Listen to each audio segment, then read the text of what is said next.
Hello friends, দেখো তো আজকে আমি বানাচ্ছি ক্যাপসিকাম আর গ্রিন পিস দিয়ে রাইস, আর বানাচ্ছি মালাই চিকেন। তো প্রথমে রাইসটা বানাবো। দেখো, রাইস বানানোর জন্যে আমি প্যানে প্রথমে দিয়ে দিলাম ঘি।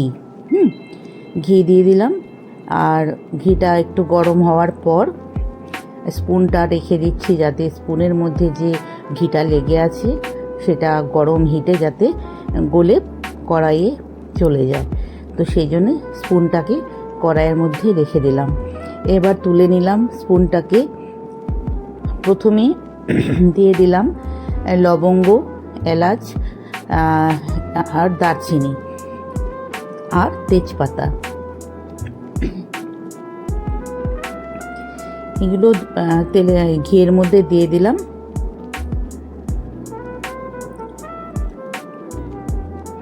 একটা লঙ্কার বোটা পড়ে গেছিল, তো সেটা তুলে ফেলে দিলাম। আচ্ছা, তারপরে দিয়ে দিলাম অল্প করে একটু বাদাম। এইটার সাথে একসাথেই ফ্রাই করে নিচ্ছি। দেখো,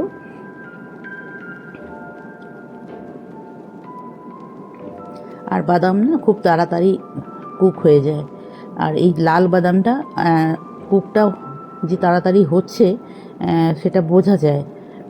আচ্ছা, এরপর দিয়ে দিলাম, দেখো, পনির দিয়ে দিলাম। তো একসাথেই বাদামটা আর পনিরটা একসাথেই কুক হয়ে যাবে। তো সেই জন্যই ওই বাদামটাকে একটু সাইডে সরিয়ে রেখে তারপরে পনিরটা দিয়ে দিলাম।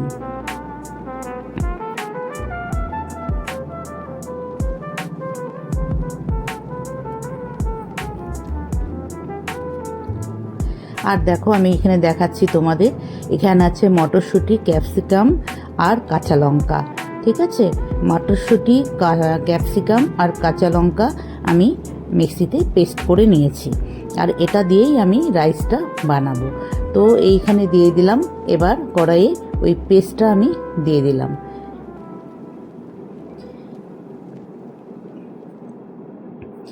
একটা গোটা ক্যাপসিকাম আছে, আর কাঁচা লঙ্কা আছে 2-3টে, আর মটরশুঁটি। যতটুকু ভাত বানাবো সেই অনুযায়ী ওই জিনিসটার পেস্টটা আমি রেডি করেছি। তো যাই হোক, দেখো, ওই 3টে জিনিস দিয়ে পেস্টটা বানিয়েছি। আর দিচ্ছি নুন। দেখো, এখন নুন দিয়ে দিলাম। নুন দেওয়ার পরে আর যেই বাটিতে আমি চাল নিয়েছি, যতটা চাল নিয়েছি ঠিক তার ডবল জল দিয়ে একবারে চালটাকে এর সাথে ফ্রাই করে একেবারে এটা বানিয়ে নেব। কারণ ভাতটা আলাদাভাবে করেও করা যেত, বাট তার থেকে এখন আমি চিনি দিচ্ছি। দেখো, কারণ এই ভাতটা একটু মিষ্টি মিষ্টি হয়। আমার বাড়িতে যারা খাবে একটু মিষ্টি মিষ্টিই পছন্দ করে। এটা তোমরা স্কিপ করতে পারো, যারা পছন্দ করো না তারা চিনিটা নাই দিতে পারো, আর একটু দিলে জিনিসটা স্বাদ হয়। তো আমি একটু চিনি দিয়েছি। তো দিয়ে একবারে ভালো করে সব জিনিসটা কুক করে নিয়ে তারপরে আমি এরপর আমি চালটা দেব। যে বাটির মেজারমেন্ট করে আমি চালটা নিয়েছি সেই বাটিরই ডবল জল দিয়ে তারপরে এটা কুক করবো। দেখো, আতপ চাল, এটা খাস আতপ চাল। সেই আতপ চালটাকে ভালো করে ধুয়ে নিয়েছি। ধুয়ে এই বাটিটার আমি মেজারমেন্ট করে নিয়েছি। এই বাটিটার আমি ডবল জল দেবো। 1 বাটি চাল নিয়েছি, তো 2 বাটি জল দেবো। না, সরি, 1.5 বাটি চাল নিয়েছিলাম। 1.5 বাটি চাল নিয়েছি, আর 3 বাটি জল দেব। এখন চালটা এই মশলার সাথে, যেটা আমি এতক্ষণ কুক করে রাখলাম, ওর মধ্যে চালটা দিয়ে ভালো করে একটু একসাথে সব জিনিসগুলো ভালো করে কুক করে নেব। দেখো, তার মানে এখানে দেখো, লঙ্কার ঝালটাও আছে, নুনও আছে, মিষ্টিও আছে। তো এই 3টে জিনিসের কম্বিনেশনটা যদি একদম ঠিকঠাক হয়, আর ঘিও আছে, তো খেতে কিন্তু খুব একটা টেস্টি হয়, ভীষণ টেস্টি হয়। তোমরা একবার বানিয়ে খেয়ে দেখবে, ভীষণ ভালো হয় খেতে। আর একটা খাস আতপ চালের একটা আলাদাই স্মেল আছে। তো এটা পোলাও বলতে পারবে না, পোলাওয়ের মতোই রান্না করেছি, বাট এটাতে যেহেতু বাচ্চারা সবজি খেতে চায় না, তো সেহেতু এইভাবে আমরা পালং শাক দিয়েও বানাতে পারি। তাতে করে এইভাবে ভাতটা বানিয়ে দিলে এদের বাচ্চাদের মানে সবজি খাওয়ার একটা মানে সবজিটা একটু পেটে যায় আর কি, বুঝতে পেরেছো? তো আমি এইভাবেই মাঝে মাঝে ওদেরকে সবজি খাওয়াই, যে এই যারা একদম সবজি খেতে চায় না, তো পালং শাক দিয়ে, কখনো বিট দিয়ে, কখনো মটরশুঁটি ক্যাপসিকাম পেস্ট করে ভাতের সাথে করে দিলে কিন্তু খায়, খুব মানে ভালোভাবে আনন্দ করে খায়।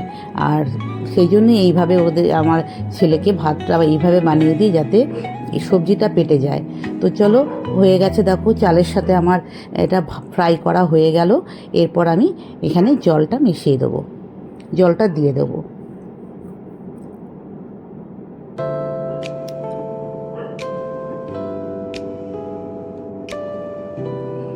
দেখো জল দিয়ে দিলাম, এরপর একটু ভালো করে নাড়িয়ে আমি এটাকে ঢেকে দেবো, আপনি আপ কুক হতে থাকবে।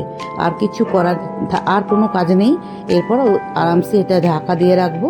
আর যখন জলটা একদম টেনে যাবে, ঝরঝরে থাকবে ভাতটা, তখন ভাববে ভাতটা হয়ে গেছে। একটু ভেজা ভেজা থাকলে কিন্তু বন্ধ করবে না, যখন একদম ফুটো ফুটো মতো হয়ে থাকবে তখন ভাববে ভাতটা হয়ে গেছে। তো চলো, এখন আমি বানাচ্ছি মালাই চিকেন।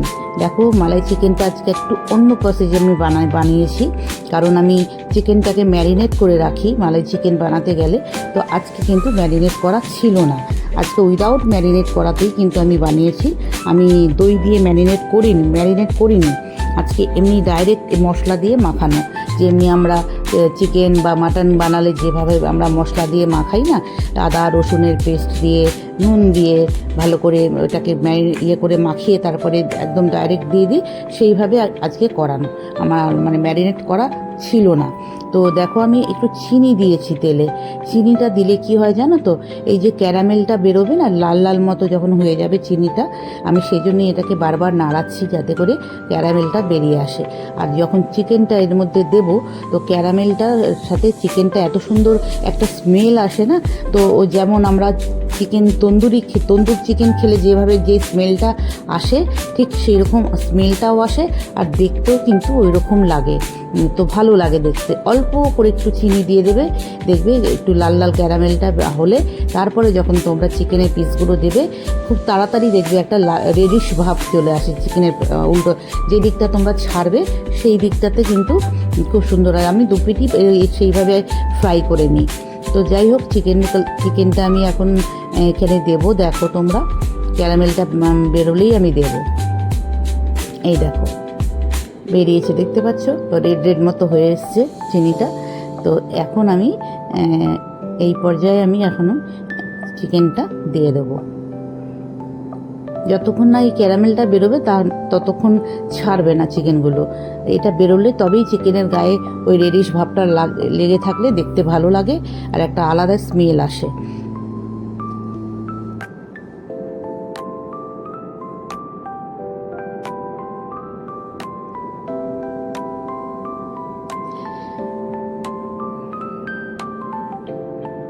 দেখো, আমি চিকেনটা এবার দিয়ে দিলাম। দেখো, ম্যারিনেট করা কিন্তু আজকে নেই, জাস্ট পেঁয়াজের মশলা, পেঁয়াজ আদা রসুনের যে পেস্ট করা থাকে আমার, সেই মশলা আর নুন দিয়ে জাস্ট একটু মাখিয়ে রাখা।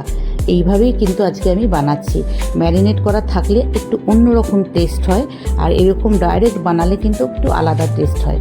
তো এই টেস্টটাও খুব সুন্দর হয়েছিল। মানে যে খেয়েছে সে বলেছে যে দারুণ হয়েছিল। তো যাই হোক, আমি এইভাবে আজকে বানাচ্ছি। দেখো, ম্যারিনেট করা ছিল না, তাই এইভাবেই বানালাম। কারণ আমার ম্যারিনেট করা থাকে, কারণ আমাকে বানাতে হয় তো প্রায়, তো সেই জন্য আমি ম্যারিনেট করেই রেখে দিই। তো আজকে ছিল না, তো আমি ভাবলাম ডাইরেক্ট এইভাবেই বানাই। তো একদম দিয়ে দিয়েছি। দেখো, কিছুক্ষণ এদিকটা হবে, তাহলে ওই পাশটা যে রেডিশ ভাবটা বুঝতে পারবে। এখনও হয়নি, আমি একটু দেখছিলাম হয়েছে কি না।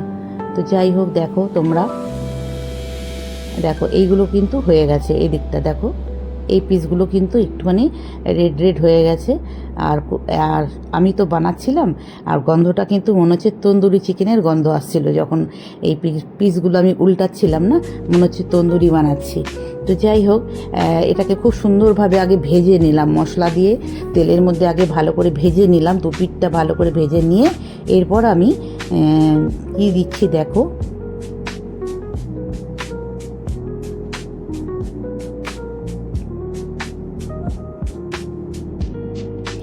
আরেকটু মশলা লাগবে, মানে পেঁয়াজের মশলাটা আরেকটু লাগবে আমার মনে হলো, তাই আরেকটু পেঁয়াজের মশলা আমি দিলাম।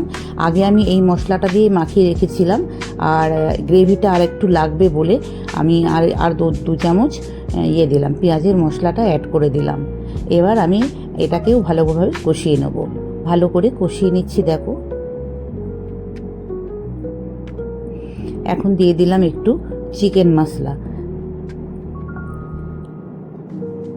এই চিকেন মশলাটা যদি না দিতাম তাহলে কিন্তু আমার এই রেসিপিটা আজকে পুরো হোয়াইট হতো দেখতে, আর এই মশলাটা দিয়েছি বলে এর লাস্ট লুকটা একটু রেডিশ টাইপের হয়েছে। যেহেতু মালাই চিকেন এটা হোয়াইট হয়, বাট আমি এই চিকেন মশলাটা অ্যাড করেছি যার জন্য একটু হোয়াইট থেকে কালারটা একটু আলাদা হয়ে গেছে।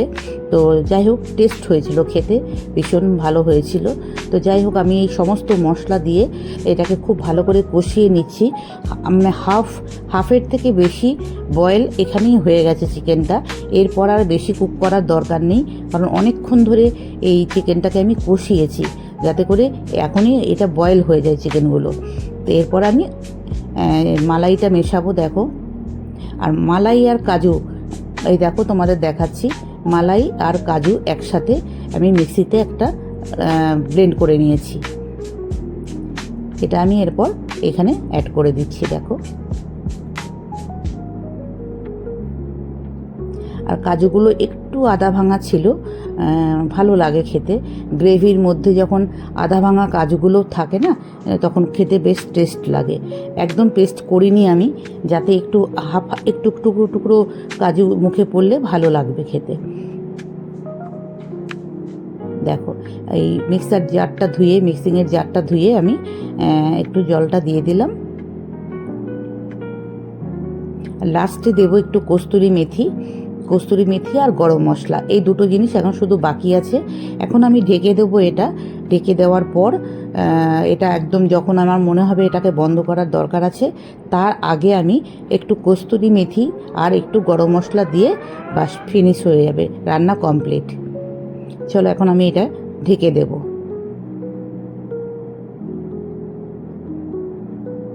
ঢেকে দিলাম। আর তোমাদের এখন দেখাচ্ছি রাইসটা। দেখো, এরকম হয়েছে রাইসটা, দেখছো একটা ফুটো ফুটো মতো জিনিসটাও এসেছে। এইটা যখন হবে তখন বুঝবে রাইসটা কমপ্লিট হয়ে গেছে, তখনই গ্যাসটা অফ করে দিতে হবে।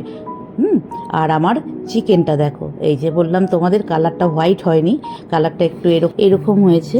আচ্ছা, ভালো লাগলে, তোমাদের ভিডিওটা যদি ভালো লাগে তাহলে তোমরা একটু লাইক আর হাইপ করে দেবে, আমার ভালো লাগবে। চলো, টাটা, বাই বাই। এই যে দেখাচ্ছি, দেখো।